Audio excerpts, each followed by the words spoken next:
ejerzan el rol central que les corresponde, que es el de ser lectores literarios, lectores especializados, no solamente de poesía, ahora estamos trabajando con la poesía, sino también de otros géneros, como vamos a ver seguramente en la próxima reunión del jueves. Plantearemos otro esquema de acuerdo a esta distribución del trabajo. Los 4 alumnos del curso, no sé si ya están los 4, pareciera ser que no, todavía, ¿no? A ver, sí. Le digo, doctor, vamos a ver. Están conectados el alumno Vizcarra, Ricardo Vizcarra, y el alumno José Luis Santaria. Y el alumno Wharton ha enviado su trabajo, pero recién lo estoy subiendo al aula virtual porque lo acaba de enviar. Sí, Wharton ha enviado su trabajo. El que está presente es el señor Santaria y el señor Vizcarra. ¿Y por qué no lo nota? ¿A Santaria tú sabes qué poema le ha tocado? Sí, está en el aula virtual, creo que sí. Ahorita abro el aula virtual, un ratito. Déjeme abrir el aula. Porque acá por error he puesto... Sí, a ver, yo le digo porque yo eso sí yo lo anoté y lo tengo en el aula virtual. Por favor, sí. Deme un minuto para ingresar. Debe ser el señor Vizcarra, solo que acá por un error he anotado el nombre del poema y no su apellido. A ver, aquí le digo. La tarea dice lo siguiente. Sí. A ver, dice, Calagua no asiste. Mitak tiene el poema 9, Torres de Dios. Torre de Dios, correcto. Poetas. Santaria tiene el poema 4, Los Tres Reyes Magos. El señor Wharton tiene el poema 41, Lo Fatal. Y el señor Vizcarra tiene el poema 25, Melancolía. Correcto, estamos correctos. Bien. Señorita, disculpe, buenas noches. El trabajo no sé a dónde enviarlo. Al correo del profesor. Al correo del profesor. A mi correo. Sí. Profesor. Sí, creo que usted lo tiene. Sí, todos lo tienen, porque yo les he enviado el enlace de la clase. Todos tienen el correo, de manera que ahí pueden enviar. Puede enviarlo, sí, ¿no? Solo por esta vez. Ya la próxima ya les habilito una tarea para que sea con nota, calificación, y ellos la suban directamente. Sí. Y de hecho, esta es una primera tarea porque usted dijo una que era evaluación, así. ¿no? Un trabajo acerca de la poesía en calidad de lectores especializados, que lo irán siendo cada vez más conforme precisamente vayan avanzando, ¿no? Entonces acá tenemos, están presentes están presentes el señor Santaria, el señor Santaria, el señor Vizcarra, y el señor Wharton. ¿Y la señorita Mita no está? No está la señorita Mita. No está la señorita Mita. Y el señor Wharton ya envió su trabajo, pero me lo acaba de enviar. Sí, entonces voy a subirlo al aula virtual, igual que voy a subir el de todos. Claro, hay que subirlo de todo. Pero ahora usted puede aprovechar en que lean su trabajo y ya queda filmado. Disponer, ¿no? Sí. Entonces, están en condiciones de poder también exponer esos trabajos ante el auditorio, ¿no? Bueno, entonces, en función de lo programado en la clase pasada, elegimos uno de los poemarios más importantes de la literatura del siglo XX, que es Cantos de Vida y Esperanza, publicado en 1905, me parece que en Buenos Aires, ¿no? Se publicó este libro de Rubén Darío, que es efectivamente el más ambicioso, el más trascendente, diría yo, sin negar la importancia que tienen los otros poemarios de este famoso poeta, pero el libro Cantos de Vida y Esperanza retoma sobre todo el espíritu americanista. Miren qué coincidencia, hoy 3 de noviembre del año 2020 se está realizando en Estados Unidos las elecciones, ¿no? Elecciones en las cuales los norteamericanos elegirán a uno u otro candidato, porque es una tradición allá siempre que haya dos candidatos, no como acá que hay 4, que hay 6 o 10, ¿no? Símbolo del desorden que predomina en nuestro país. Y precisamente Rubén Darío, fíjense yo diría, la agudeza, la comprensión de la realidad del siglo XX, ojo, estoy hablando del siglo XX, Darío dedicó un poema al presidente de esa época, el presidente Roosevelt, ¿no? Voy a ubicar, yo creo que ahora en el contexto en que estamos en este proceso de elecciones en Estados Unidos, vamos a estudiar, vamos a trabajar juntos, me parece, en la clase próxima, vamos a trabajar en forma de un equipo. Voy a ubicar acá el texto, acá está, profanas, página 85, 117, 85 a 117, no, por acá va a aparecer, ya, acá está, en esta edición que tengo, y que claro, cada uno ha manejado diferentes ediciones, en esta edición que yo tengo a la mano, y lo anoto en este momento, porque será materia de un conversatorio, no solamente literario, sino cultural, idiomático y de otra naturaleza, en el sentido amplio.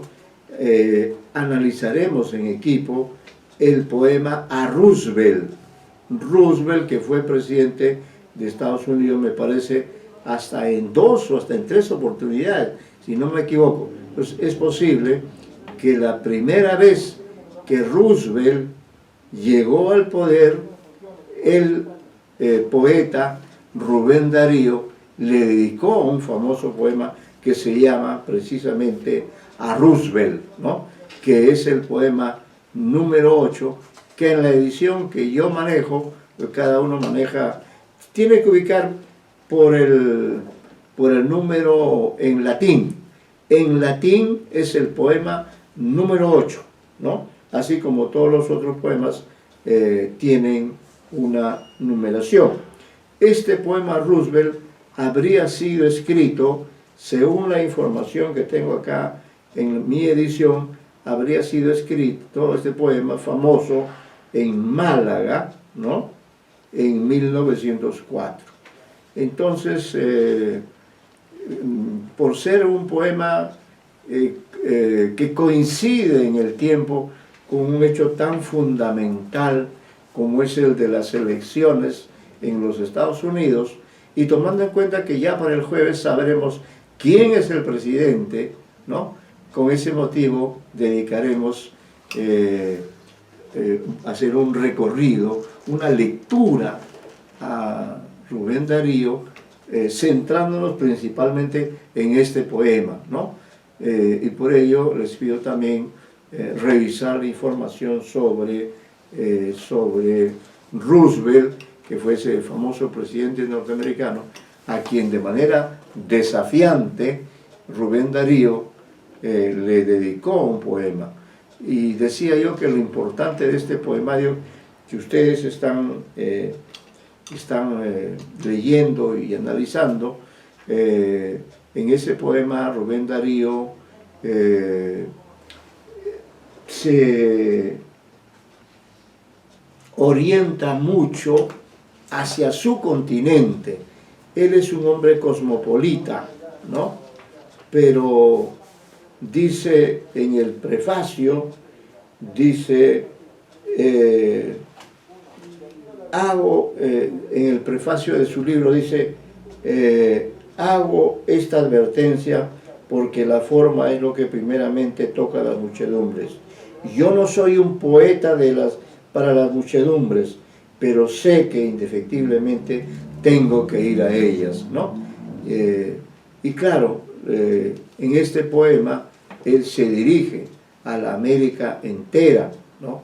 a la América de la cual él forma parte a través de este poema, donde hace esta confrontación, ¿no? Donde hace esta suerte de reto a los Estados Unidos desde esta América católica, de esta América a la que nosotros pertenecemos, que es la América del Sur, que ahora luce disminuida, no solo por los problemas tradicionales, sino sobre todo por este flagelo histórico que nos ha tocado vivir, que es el flagelo de la pandemia. Muy bien, entonces podremos comenzar prescindiendo hasta el momento de la señorita Mitak. Podemos comenzar por el alumno que desee hacerlo primero. No, en ese sentido no hay ninguna preferencia, somos un grupo pequeño pero selecto y podríamos empezar por quien guste hacer uso de la palabra. Total, todos nos vamos a beneficiar, todos nos vamos a enriquecer poéticamente, porque los poemas que elegí para ustedes son todos grandes poemas que no solamente se dirigen a, diríamos, a las personas entendidas en la poesía, sino que en general son poemas que se refieren al ser humano, ¿no? Al ser creado supuestamente por Dios y que está confrontando en estas circunstancias una situación de mucho riesgo, de alto riesgo. Por eso mismo también era importante volver a Darío, volver a lo que él nos dice en este famoso libro del año 1905, que ha cumplido ya más de un siglo de haber sido publicado, y también el centenario de su fallecimiento, que fue en 1916, a una edad relativamente temprana, en la que Darío tenía solo 50 años, solo que en su vida había sido un tanto desordenado, se había excedido en el consumo del alcohol, y entonces apenas, fíjese usted, a los 50 años, este hombre que tanto podía dar, que tanto más pudo engrandecer nuestras letras, sin embargo, por esta circunstancia personal murió. Lo que también hay que señalar es que tuvo, sí, una existencia difícil, sobre todo en sus primeros años, y eso influyó sin duda en esta muerte prematura que todos lamentamos. Profesor. Sí. ¿Verdad? Sí, ¿cómo está? Quisiera intervenir un poquito, si se puede.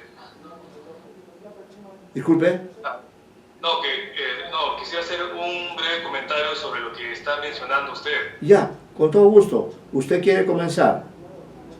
No, o sea, usted acaba de decir que Rubén Darío falleció a los 50 años. Sí. Por tener una vida excesiva, ¿no? Sí, es lo que se dice, ¿no? Es lo que he podido leer también en la información. ¿Usted quería informar algo al respecto? Sí, eso me recordó a un comentario que hizo Roberto Bolaño en una entrevista. Ajá. Que muchos escritores o artistas viven una vida muy excesiva, como refirió al alcohol y todo eso. Sí. Muchas veces lo hacen incluso en desmedro de su propia obra, ya que se tiene esa creencia que por ser artista hay que ser alcohólico. ¿Por qué? Porque uno siente más, fantasea más de lo que puede, pero claro, o sea, ahí como que se exceden y no piensan tanto en su obra, que se ve perjudicada, ¿no? Por ello también, justamente.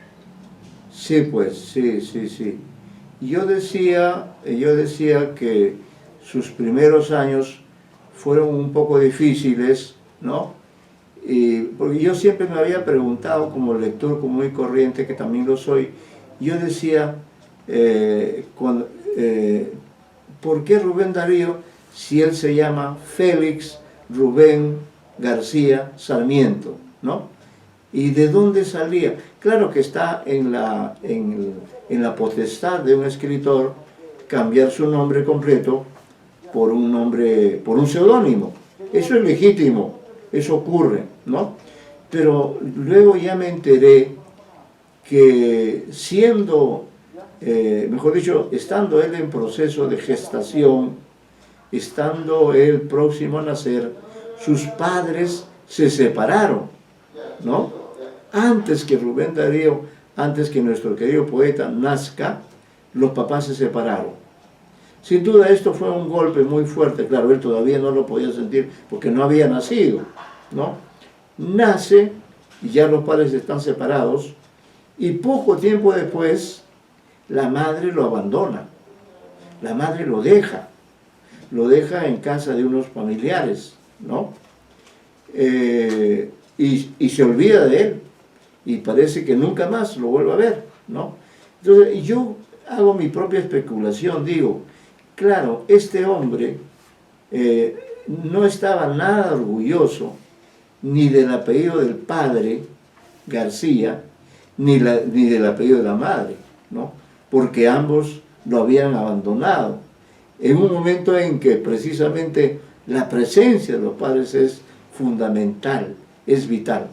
Quizá por eso redujo su nombre y se quedó con el Rubén, porque Rubén sí era su nombre, porque es Rubén Félix, y le buscó un segundo nombre un poco más poético, y de ahí quedó Rubén Darío.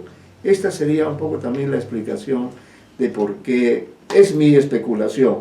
Yo pienso que quizá quiso olvidarse para siempre de quienes habían sido su padre y su madre, pero que no lo valoraron, no lo amaron, lo abandonaron muy pequeño, y si no hubiera sido esta familia, no sabemos qué hubiera sido su vida. Probablemente su vida hubiera sido más trágica, ¿no? O podría haber muerto en la infancia. Pero lo cierto es que esta familia lo acogió, ¿no? Lo tuvo con él. Pero además, otra faceta de Rubén Darío que usted también conoce, ustedes conocen, es que era un niño genio. Ese es el otro detalle, ¿no? A los 8 años ya él sabía escribir, leer, traducir, hacer poesía, y en alguna oportunidad declara, dice, y yo nunca aprendí a hacer versos. ¿Por qué? Porque los versos están en mí, son parte de mi código genético. Entonces, para mí, hacer versos es algo normal, es algo común y corriente. Y claro, solo así uno explica cómo este hombre pudo crear tanta belleza, ¿no? Esos son apuntes para destacar la importancia de Rubén Darío y el hecho de que si bien, y con esto termino, si bien sus padres lo abandonaron, el padre y su madre, sin embargo, ya siendo él un hombre conocido, fue acogido por muchos países. Debe ser uno de los escritores más viajeros. ¿Dónde no estuvo? Estuvo en Chile, estuvo en Argentina, estuvo en el Perú, estuvo en Nicaragua, estuvo en España. En España fue recibido como el maestro de los escritores españoles que recién surgían, ¿no? Es decir, llegó a alcanzar una celebridad mundial. Todos los países se peleaban por tenerlo de cónsul en París, en Madrid, ¿no? Es decir, la vida lo compensó. Y claro, lo compensó también con esta obra poética que nos está convocando ahora al término de esta segunda década del siglo XXI.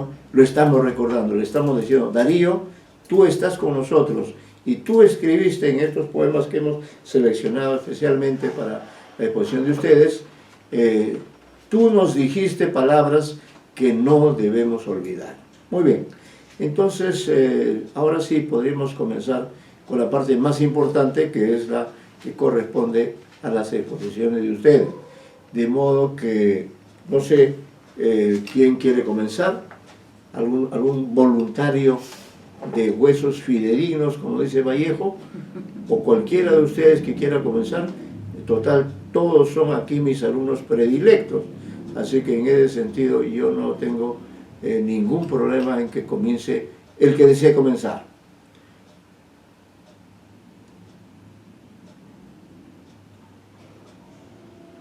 Para que no se diga que yo tengo preferencia, no. Mis preferidos son todos ustedes cuatro, ¿no? 4 alumnos, sí. Wharton, Mitak, Santaria y el señor, nuestro presidente Vizcarra. Ajá. Quizá por razones de su cargo, hoy día no ha podido venir. No, sí está el señor Vizcarra. Está ¿Ya está el señor Vizcarra? Sí. Está presente el señor Santaria, el señor Wharton y el señor están Vizcarra. Todos. La que no está presente es la señorita Mitak. La señorita Mitak, disculpe, ella no está presente, sí. Pero sí, todos el señor Vizcarra, los varones hoy han hecho... Sí, yo lo hacía en Palacio de Gobierno, pero no sabía que ya el señor Vizcarra estaba presente. Claro, como es un hombre serio y responsable, él deja su Consejo de Ministros y se viene a la clase de literatura hispanoamericana, perdón, a la clase de lecturas literarias hispanoamericanas, porque él, como todos ustedes, entiende la importancia de decir algunas palabras acerca de Pablo Neruda. Perdón, de Rubén Darío. Pequeña confusión. Bueno, Pablo Neruda también es un grande. También es poeta, es un grande. Otro grande. Que también vamos a estudiar, por cierto, ¿no? Muy bien. ¿Quién de ustedes quiere comenzar?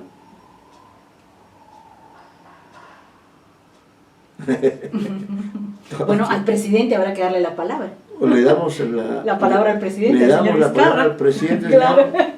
Señor Vizcarra, ¿usted podría animarse? ¿Sí? Sí, están con su cámara activa.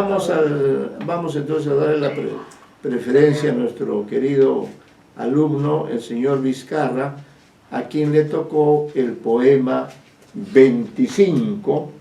Vamos a ubicar el poema 25.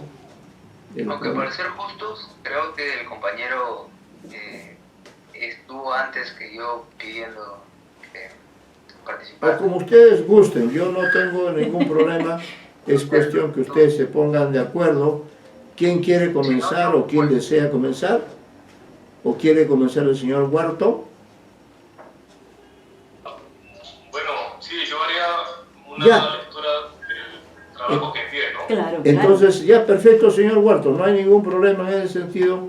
Usted es un activo participante siempre en el curso, así que pues nos parece bien, ¿no? Que además ese poema que usted va a analizar es uno de los, yo creo, es uno de los grandes poemas universales, ¿no? Es un poema conmovedor, es un poema fuerte, es un poema que creo que debe estar en todas las grandes antologías de la poesía contemporánea, por lo menos, ¿no? Muy bien, entonces comenzaremos con el trabajo que ha preparado el señor Wharton y lo escucharemos con suma atención y luego ya después de que yo pueda bajarlo de la aula virtual, lo leeré también con sumo interés. Sí, a ver, están dos, bueno, el poema es el último poema. Sí, quizá podría leerlo, ya que no es muy largo, quizá podría leerlo para refrescarnos a todos la memoria, aunque estoy seguro que todos lo tenemos a la mano, yo lo tengo a la mano, pero no estaría de más que usted le dé una lectura. Sí, está bien. Se titula Lo Fatal. Es el poema final, el número 41. Está dedicado a René Pérez. A René Pérez. A ver, empieza. Dichoso el árbol que es apenas sensitivo, y más la piedra dura, porque ésta ya no siente, pues no hay dolor más grande que el dolor de ser vivo, ni mayor pesadumbre que la vida consciente.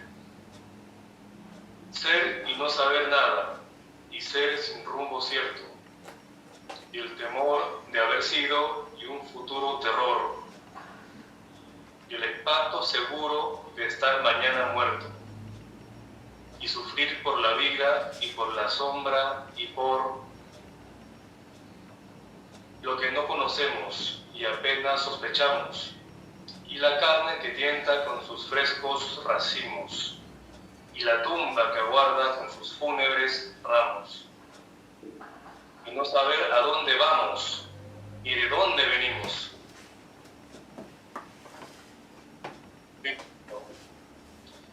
Ahí terminamos. Así es. Bueno, el poema, como es el final, pues es, en ese sentido, es antagónico al título del poema, Cantos de Vida y Esperanza. Ajá. Acá el poema resulta todo lo contrario, porque es un poema que nos hace pensar y sentir en la pesadumbre de la vida, en lo negativo, en el pesimismo, en que mejor es, no dice que mejor es estar muerto, pero sí da a entender que la vida es mucho, es demasiado para el ser humano. A ver, voy a leer el trabajo brevemente, que tampoco es mucho, es una página nomás. A ver, empieza, el poema es fundamentalmente existencialista y pesimista, ya que nos pone ante una visión de la vida humana y su realidad muy negativa. Nos conduce a pensar y sentir la parte más vacía, fría y brutal, y quizá inevitable de la existencia humana. Nada vale la pena, pues todo es dolor, ya sea el presente, así como el pasado o el futuro. Ya en la primera estrofa, el yo poético nos da a entender que el sentir es una actividad muy dolorosa, que es preferible ser árbol o piedra, pues estos elementos naturales, como nosotros, no sienten. Sienten muy poco o no tienen mucho menos la sensibilidad tan fina como la del ser humano. La conciencia es vista como una función que nos conecta a esa realidad que solo puede causar sufrimiento. Por tal, decimos que el yo lírico se centra principalmente en el ser humano. Así se postula implícitamente que es mejor no existir o vivir, en todo caso, sin sentir casi nada la realidad. En la segunda estrofa sigue afianzando la idea anterior. Esta vez ofrece la alternativa de vivir sin prestarle mayor atención a las cosas. Con el verso, no saber nada, ni tener objetivos grandes o fijos que seguir. Con el verso, por ejemplo, sin rumbo cierto. Es decir, postula una vida sin timón y en el delirio, al dicho de Gilberto Owen, poeta mexicano, sin timón y en el delirio. Asimismo, se nota que el yo poético está seguro que una de las razones por las que se sufre sería por la segura muerte en el futuro, así como por la vida misma y tal vez por casi todo lo existente, cuando dice en el verso, y por la sombra. Además, el hecho de que haya dejado en suspenso el verso final de esta estrofa, porque lo termina con la palabra por, sugiere que muchas cosas o todas ellas en realidad son motivos de pesadumbre. La última estrofa remata la idea de pesimismo hondo que exuda el poema. El mismo conocimiento, hasta las mismas sospechas o presagios de nuevos conocimientos o intuición de nuestra infinita ignorancia, son motivos de pesadumbre para el yo lírico. Nos damos cuenta que la vida se muestra negativa, básicamente, por la existencia humana, que tiene en el sentir y el pensar actividades fundamentales de su existencia. En ese caso estaría postulando la incompatibilidad de la vida o la realidad con la existencia humana, o sugiriendo otra forma de vida muy alejada de lo constitutivamente humano. Para concluir, el poema entonces resulta tremendamente negativo y triste, pues lo fatal sería la vida humana misma. Cada función del ser humano o cada encuentro de estas funciones con los elementos de la realidad son motivos de tragedia, es decir, de un final no deseado pero inevitable. También cabe resaltar la importancia del pensamiento y del conocimiento total que tiene por causantes de gran dolor. El universo es